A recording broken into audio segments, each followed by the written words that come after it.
Hello and very warm welcome at Army Shackle 5858. I am Army Shackle. Following all the news which have been reported by American, European, Canadian, Asian, African, and Australian channels and AFP, AP, Reuters news agencies. Now, please watch the news headlines.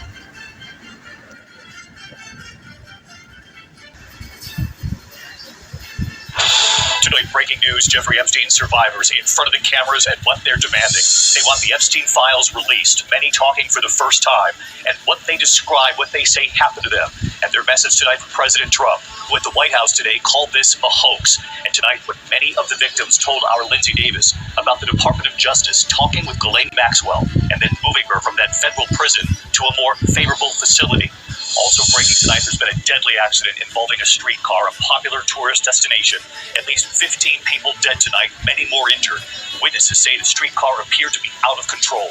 Tonight, the lightning strikes igniting fires in the U.S., nearly 17,000 lightning strikes in just the past 24 hours. Flames threatening homes in the Hollywood Hills. In a historic town, not far Yosemite. And in the east tonight, a large fire burning outside New York City. Lee Goldberg standing by with the forecast. Tonight, to eliminate all child vaccine mandates in that state.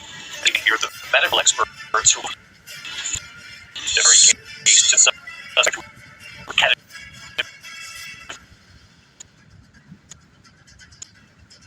overseas to China's mass show of force. The students, including also potential breaches. From John all there, but Trump is now saying tonight he acknowledged he did watch, calling it, quote, impressive. Here in the U.S. the plane off the runway in Chicago. The case of the alleged serial killer outside New Year's been made tonight. Prosecutors can now use the Powerball jackpot now at $1.4 billion. Also, will Taylor Swift perform at the Super Bowl? What the NFL commissioner is saying about that tonight. From ABC. Today, you saw the video, the new axis of evil, as they're calling it, met in Beijing. So Xi Jinping put on a really big military parade. His partners in crime, Vladimir Kim Jong.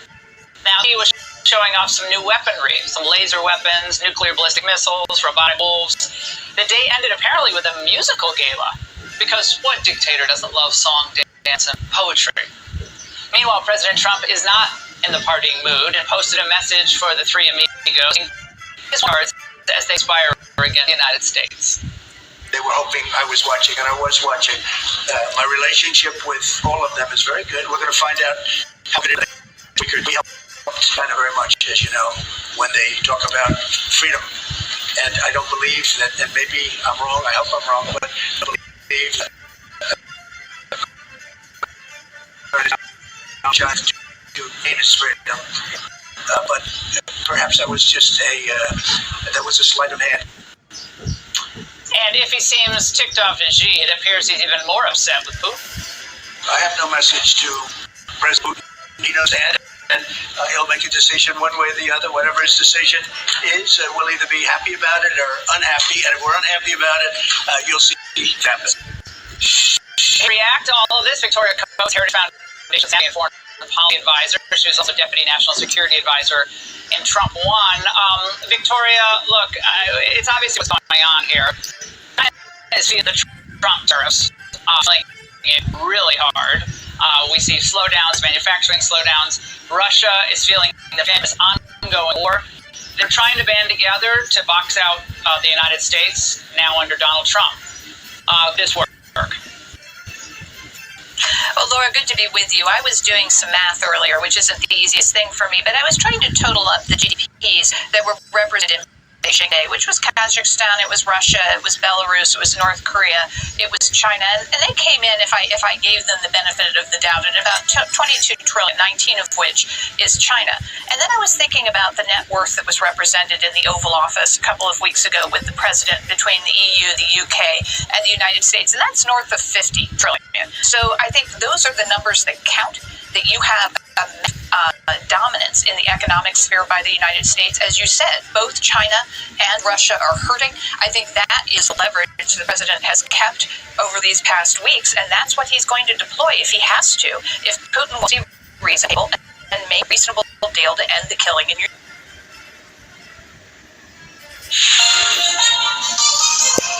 On this Wednesday night, tightening the purse strings. What Prime Minister is promising. We need to rein in spending. Why he believes it'll pay off in the long run, and what he's looking to invest in. The Conservative leader says the temporary foreign workers program needs to be active. That is idea. The message behind China's largest ever military parade. And the show of support from Russia and North Korea's one discovery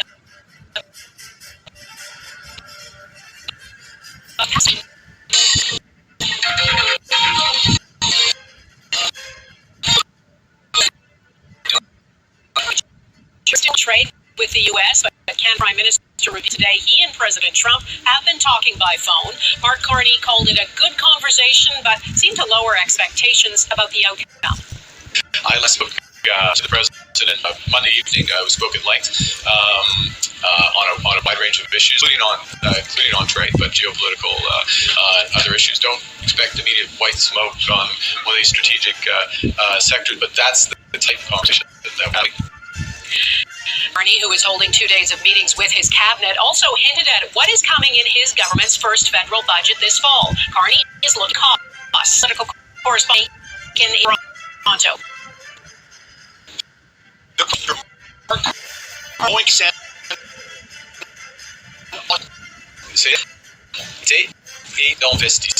It will be a budget of austerity and investment, Carney said.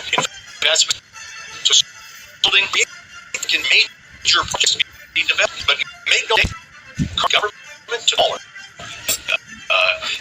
Has been spending as a whole at over 7% a year on average for over a decade. That's twice the rate of growth of the economy on average. It's not a sustainable situation. So we need to rein in spending. In Carney's view, a government is more efficient can be a government that has the fiscal room for big projects. In finding those efficiencies, we create the room for these big investments. But what to build? The Carney government has spent its first months in office asking Premiers, Indigenous leaders, and industry which projects would be best. But the Prime Minister's office also polled those in government polls obtained by Global News through access to information requests show strongest support for hydroelectric projects. 88% of the 2,000 people surveyed by government pollsters in late June said they somewhat or strongly support new hydroelectric projects. 82% love highway upgrades. Carney is days away from releasing this list of major projects, and that internal government polling may well guide on that. Now, Carney said that he wants to build. He doesn't want to engage in long, drawn-out political battles. And so, hydroelectric projects, highway system upgrades, and ports may be the path of resistance, and that just might be the path that the Carney government chooses to take. Donna. Okay, David Aiken in Toronto, thank you. The federal leader is calling on the federal government to scrap a program that's existed for decades to help fill specific jobs when there are labor shortages. The temporary foreign workers program allows foreign nationals to come to Canada for limited periods. Taria Isri explains why he thinks it's time to down and why some business leaders say his thinking is oversimplified. It's a long-running program the Conservatives want to cut. The price is very simple. Canadian jobs for Canadian workers. Pierre Poilievre is calling for an end to the use of temporary foreign workers and calling out some of Canada's most well-known chains, accusing the federal government of allowing them to flood the market with cheap labor. The Liberals have an answer.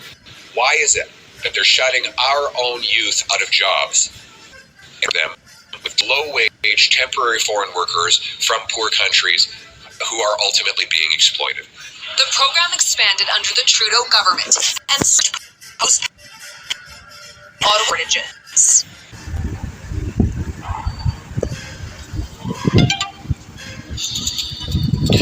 This is DW News live from Berlin. win for America's oldest university in its fight against the Trump administration. A federal judge orders the U.S. government to restore $2 billion in federal funding that the White House cut over claims of anti-Semitism. The judge says the move amounted to illegal retaliation for Harvard's refusal to bow to Trump. Also coming, at least 15 people are dead after a freak accident involving one of the Portuguese capital Lisbon's iconic streetcars. Investigators are trying to figure out why the train derailed.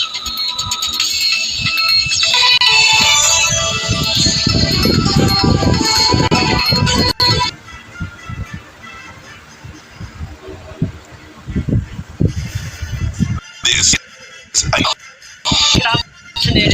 12 important 9:30 New Delhi, 11 o'clock in Jakarta. I'm Yasmin. Indonesian officials axed one of 7 police officers over the killing of a delivery driver that led to mass protests. The government set to hold talks with demonstrators later today. India slashing its consumption taxes, bringing prices down for 90% of everyday goods.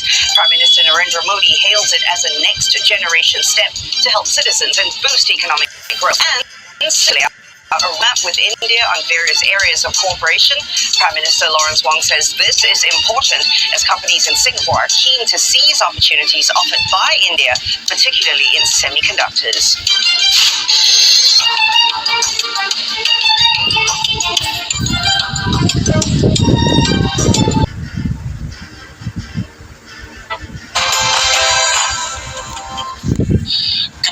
Angela Rayner faces political turmoil after admitting she failed to pay the correct stamp duty.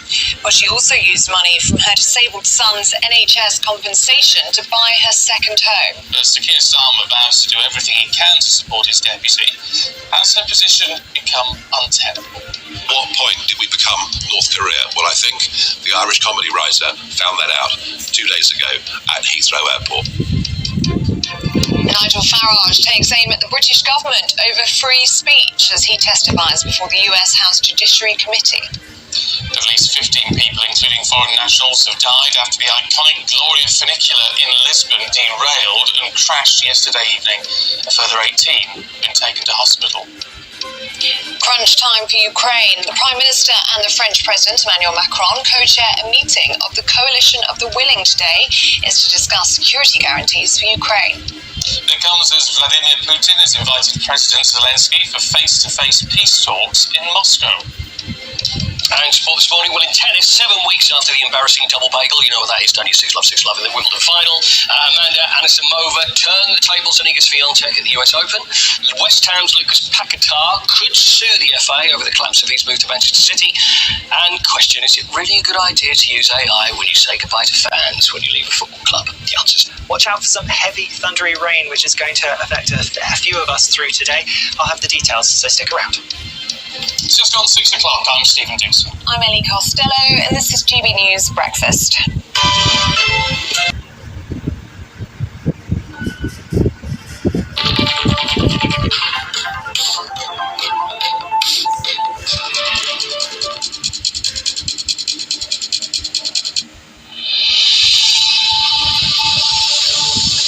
Today, the government agrees to pay robo-debt victims $475 million in compensation.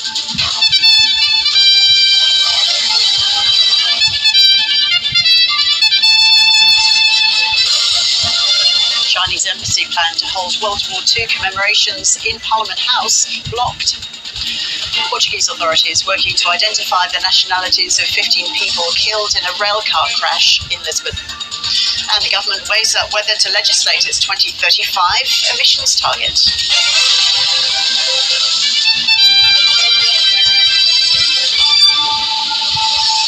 Hello, welcome to ABC News. I'm Ross Childs. The government has agreed to pay $475 million in compensation to settle a second robo-debt class action. The automated Morrison government-era debt recovery scheme incorrectly demanded thousands of welfare recipients repay money they didn't owe. Here's political reporter Nicole Hegarty from Parliament House in Canberra. This is just the latest step in this ongoing response to the robo-debt scheme, which was found to be illegal and also not fair, as the Robo-Debt Royal Commission found. So as you say, today we've heard that the federal government has agreed to pay $475 million in compensation as part of the settlement of this second-class action. It is yet to be formally ticked off by the federal court, and that cost could grow once other legal costs are included in the final sum. But this is, as I say, the second class action. It follows the previous one, which in 2020 resulted in the refunding of incorrect debts with interest and wiping other debts.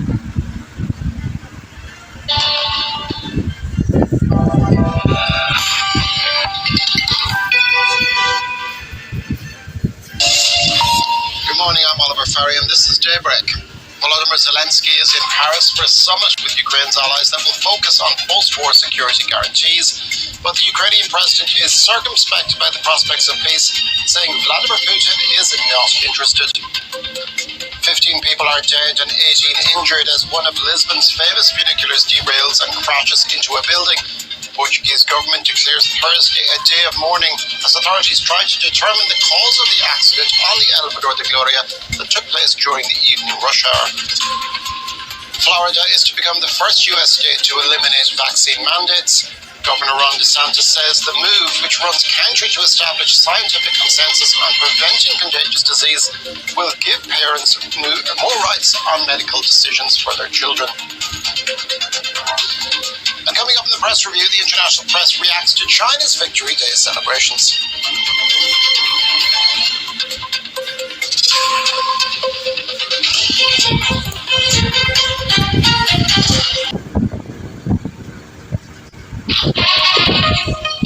Africa News. The news. Welcome to a special report on a pressing issue that affects millions of African continent. And as the digital landscape continues to expand across the globe, Africa has also seen dark underbelly of online scams. Recent crackdown by Interpol has revealed just how rampant these fraudulent activities have become in Africa, raising critical questions about internet safety. Today, we dive deep into this debate. Can Africa truly protect its citizens from the relentless rise of online scams, or are we left to navigate this treacherous and virtual world on our own? So, I know we concentrate today on Africa, but I don't think that, Africans, law enforcement, are any worse off than, say, the rest of the world. Our operations did concentrate and focus on Africa, but as you mentioned, Michael, the operation resulted in a net of identification of 88,000 victims. Those are based in Africa. So we're able to, hopefully the law enforcement there is able to support them and help them. We're also able to, the African law enforcement, able to arrest 1,200 suspects, potential cyber criminals. So in that regard, yes. But I also think that one of the things that Interpol tries to do is the credit for all these arrests goes to the African law enforcement agencies. What Interpol does is we help support and coordinate those efforts. But what we will do before the operation is we will bring in law enforcement together who are going to participate in the operation. 18, as you mentioned. Yes, actually, that was supposed to be my follow-up question about the involvement of some of these security personnel and maybe the law enforcement in different countries. Now, you look at a major situation whereby each and every day we have victims, people who are coming forth, showing us that they've lost this, they've gone through this. How is this effective in terms of even protecting those who are in diaspora, those who are outside Africa? Because some of these activities, they're not just happening within the borders, within the Africa, but you find it's sort of like a ring. So how is this even protective in terms of including those in the diaspora? Yeah, so, cybercrime is very, very complex. You can have the cyber criminals on one continent. You can have the equipment and the infrastructure that they're using based somewhere else on a different continent, and victims are going to be global. So to be able to successfully combat transnational cybercrime, what you need is cooperation and collaboration. I think that's where Interpol's greatest strength is. We have 196 countries that we can connect. And to your point, you will have operations and criminal activity in all over the world, and they will target Africans. And then you will have, criminal activity that's based in Africa that will target, potential victims, again, outside of Africa. So the hope is that we were able to, through Interpol channels, that law enforcement across the globe will connect to us, the cybercrime director here, and say, hey, we need some assistance, we need some contacts, we need to be able to identify and notify some victims, in a separate, country, continent, wherever. And that's where we hopefully can play a big role. And I think most importantly, I would say data protection is fundamental. We need to be very sincere about where we are at in Africa in terms of protecting the data of its citizens. And last but not least, of course, due process-based cybercrime enforcement. I think we cannot end a problem without these three elements. So I would say no switches or silence, but I would say more empowerment and accountability and capacity building for people. Pope Leo XIV has urged the international community to provide humanitarian aid for the suffering people in war-ravaged Sudan. Speaking at his weekly audience in St. Peter's Square, he also asked them to pray for those affected by Sunday's devastating landslide in the country's Darfur region. And as if that were not enough, the spread of cholera threatens hundreds of thousands of people who are already exhausted. I'm closer than ever to the Sudanese people, especially families, children, and displaced persons. I pray for all the victims. Prego per tutte le vittime. More than 1,000 people are believed to have died in the Mara Mountains landslide, one of the deadliest natural disasters in Sudan's recent history. The tragedy comes amid a devastating civil war that has engulfed the country since April 2023. The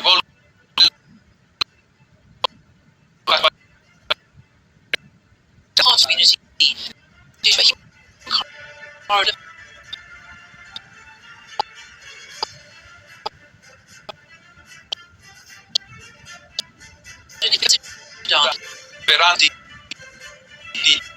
Darfur is the epicenter of fighting between the army and the paramilitary rapid support forces and has become inaccessible for the United Nations and aid groups.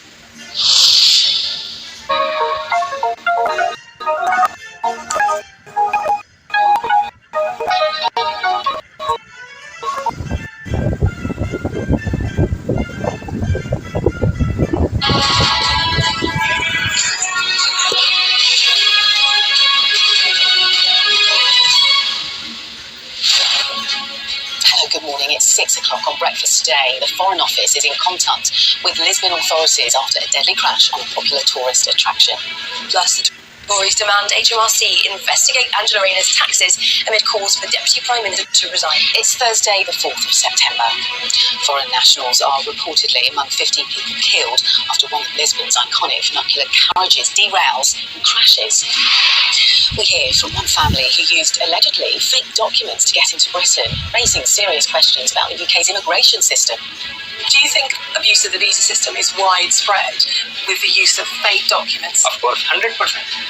110% maybe.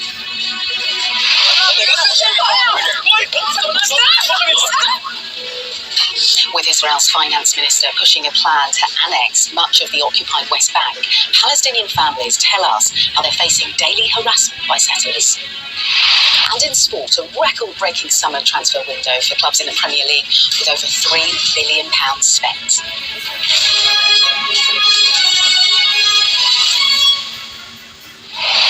Hello, good morning. Our top story today. At least 15 people have been killed after Lisbon's iconic... Thousands of lightning strikes are blamed for starting an outbreak of wildfires in California. Florida moves to become the first state to ban all vaccine mandates, including for school children. What you put into your body is because of your relationship with your body and your God. Eye on America, how one of the oldest cattle ranches in Montana is protecting the industry's future. We have to do this. It's an existential necessity. And a 5-year-old boy's great escape. He went out alone for fast food and came home in a cop car. Are you going to get me in jail? No, I'm not going to put you in jail. From CBS News headquarters in New York, this is the CBS Evening News. Good evening, I'm John Dickerson. I'm Maurice Dubois. We begin with a new series of wildfires in central and northern California that officials say was sparked by a lightning storm. Multiple homes were destroyed in a historic gold rush town. Hundreds of families have been forced from their homes. More than 3 dozen fires are burning across California. Most have started this week and are part of a cluster of fires in Calaveras and Tuolumne counties. So far, they've more than 30 acres. Bonnie Quinn will be here in a moment to explain the danger of lightning condition. But first, Jonathan Bigliotti saw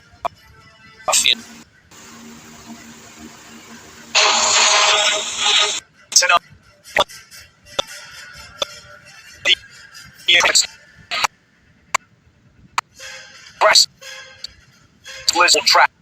What went wrong in the popular summer tourist vaccine battle? State officials working to eliminate all vaccine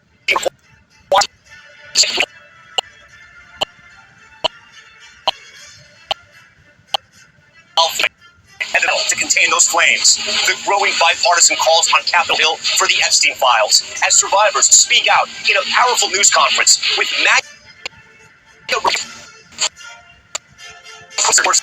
into nuclear missiles and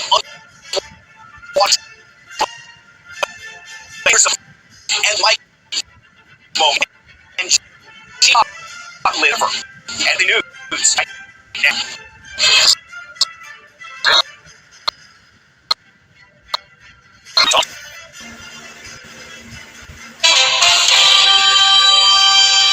Good evening, I'm Amna Nabaz. And I'm Jeff. On the News Hour tonight, leaders of Russia and North Korea meet in Beijing to strengthen their alliance and showcase their military might. Survivors of Jeffrey Epstein's abuse speak out as some of the Justice Department files are released. And how artificial intelligence is redefining the very idea of work and the challenges awaiting the next generation of workers. AI is going to jump everything. The trajectory of AI is almost impossible to foresee.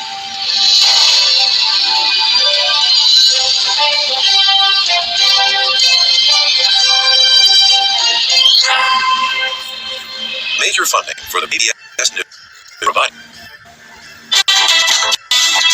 Well, to democracy.org, the one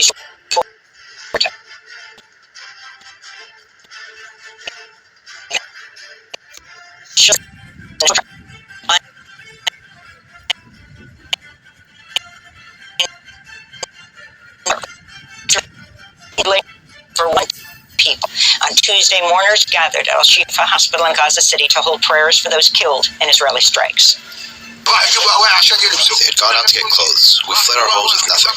They went clothes to get food from their homes. Children, their food, their tents. We fled with nothing. Look now, they came back as martyrs. And most of the martyrs are either from the Sakim crossings because they were getting aid, or from when they went to bring clothes back to sleep on. Israel has begun mobilizing 60,000 reservists for its push into Gaza City. Here's Eyal Zamir, the chief of staff of the Israeli Armed Forces, speaking with reservists. We are preparing for the continuation of the war, continuation of fighting. We are going to enhance.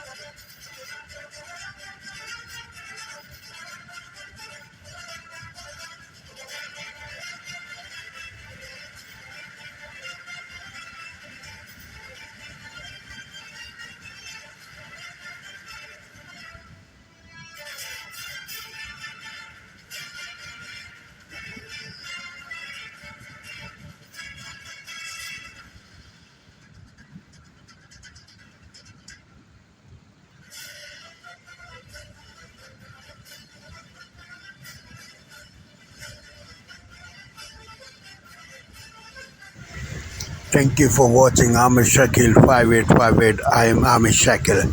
I hope you will visit again. Have a good life. Bye-bye.